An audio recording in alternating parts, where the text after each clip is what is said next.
Bienvenue à Sainte-Catherine de Fierbois où nous sommes aujourd'hui en vacances. Comme vacances rime avec pâte de maïs, nous allons faire de la pâte de maïs. Alors pour ceci, il vous faut 350 g de colle Cléopâtre extra forte, 250 g de farine de maïs, 2 cuillères à soupe, de vinaigre blanc, mais comme nous sommes en vacances, nous n'avons pas beaucoup de moyens, donc nous faisons avec du vinaigre coloré. Et 3 cuillères à soupe d'huile de colza. Voilà. 350 g de colle vinylique extra forte Cléopâtre.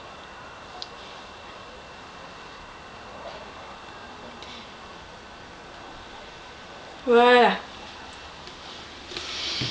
Ensuite, 250 g de farine de maïs.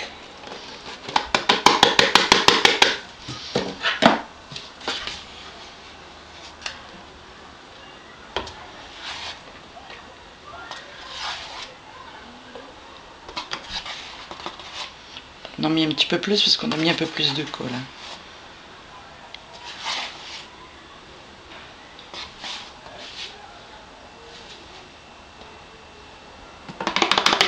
Ensuite, 3 cuillères à soupe d'huile de colza.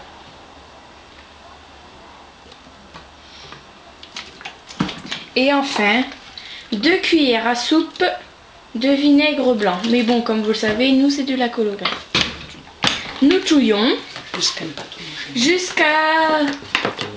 une pâte homogène. Voici le résultat. Alors maintenant, en fonction de votre puissance de votre micro-ondes, nous allons le faire cuire entre 3 et 5 minutes. En arrêtant tous les minutes et bien remuant. Voici déjà 1 minute d'écoulée. Maintenant, bien remuer.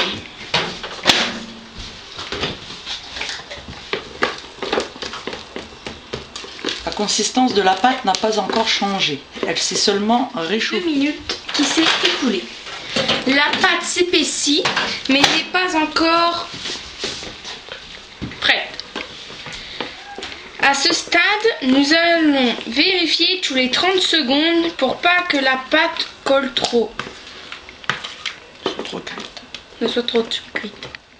2 fois 30 secondes se sont écoulées, la pâte s'épaissit mais n'est pas encore prête. Nous sommes arrivés à la 3e minute et la pâte Après 3 minutes 30, la pâte colle encore, mais lorsqu'elle sort du micro-ondes, elle chauffe encore. Au bout de 4 minutes 30, la pâte semble prête. Nous allons donc la déverser sur du papier sulfurisé et utiliser un petit peu de crème hydratante si la pâte colle. Si besoin est, nous pourrons la mettre quelques secondes au micro-ondes si elle colle. Maintenant, nous pouvons bien la malaxer pour lui donner la forme d'une boule.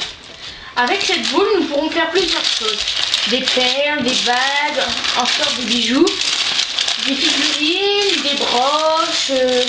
Et pour plus d'idées, vous pouvez aussi consulter le site de Natacelle et bien d'autres. Une fois refroidi, nous pouvons aussi teinter la pâte de plusieurs petits morceaux avec soit de la gouache ou de la peinture à l'huile. Pas oublier de rajouter un peu de peinture blanche quand on met de la couleur pour pas qu'elle ne devienne.